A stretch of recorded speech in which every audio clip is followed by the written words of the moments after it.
priest. And that's it. And that's what's beautiful. When you look at the shield that the breastplate the high priest would put on, you have the Urim and the Thummim. Right.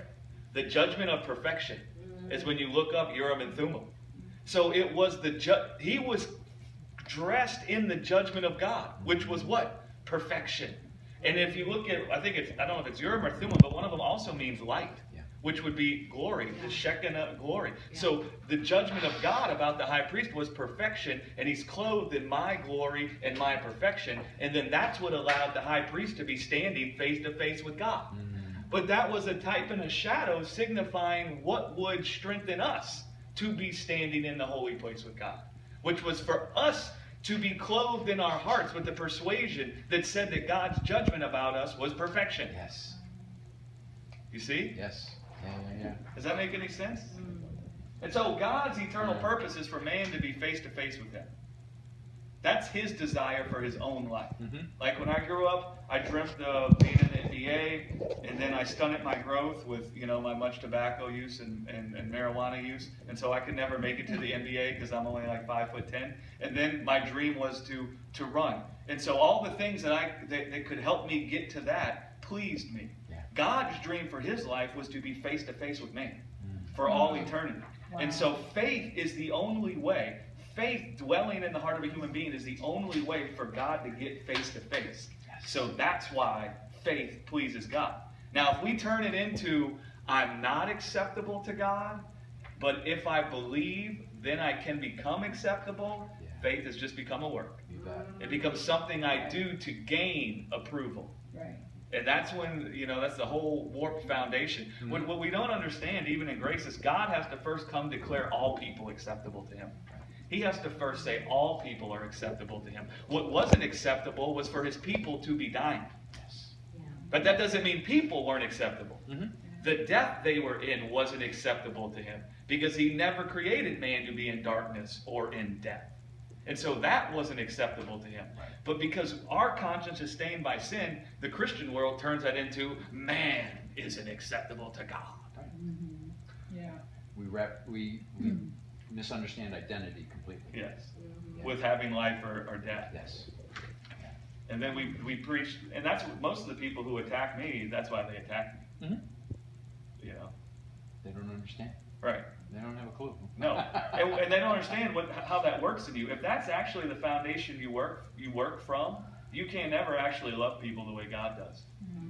Because you'll never see them as the God kind. Right. You'll see them as the rejected of God, and they now need to do this so they can be acceptable. Yes. And now your whole relationship with them becomes about you trying to get them to do what you determine will make them acceptable. Yeah. Right. Yeah. And now the whole relationship becomes one of you trying to convert, one of you trying to force your will on them, one of you trying to make them do, one of you telling them how they're rejected of all those kinds of things. You know what that does inside of the heart of a human being? Pushes them further and further and further and further and further away.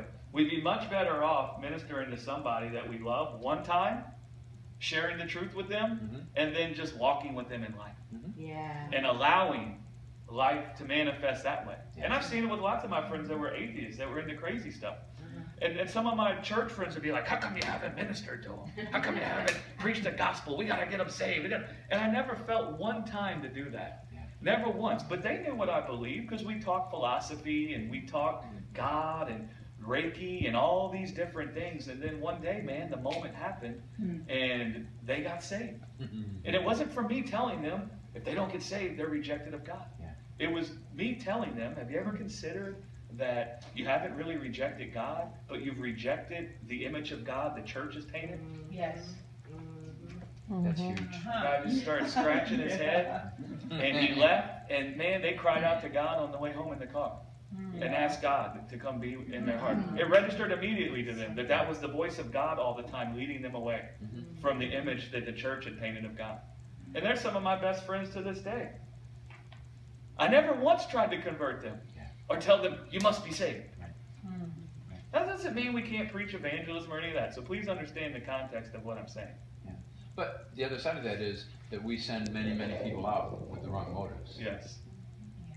And I remember one evening sitting here in Bible study talking about the guy who was talking was saying, we need to go to Bourbon Street and we need to save all the, the prostitutes. Oh, yeah. And tell them what they're doing is wrong, and just, Oh, yeah, and yeah. it's like, no, it's the identity.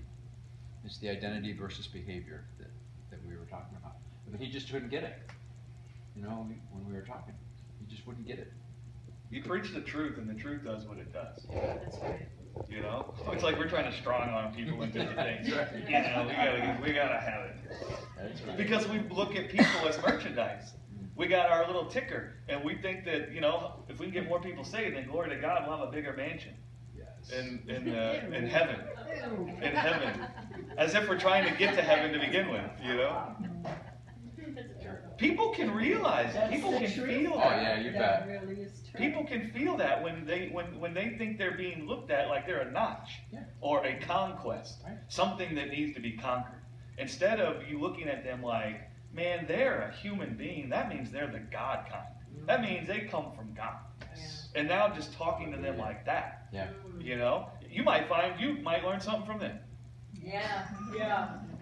Most likely, Go yes. figure. Yeah. Listen, guys, I guess I'm what you would call a Christian. I hate to say it this way, so many of you guys get offended. Man, Christian people have really presented themselves in a very self-righteous way.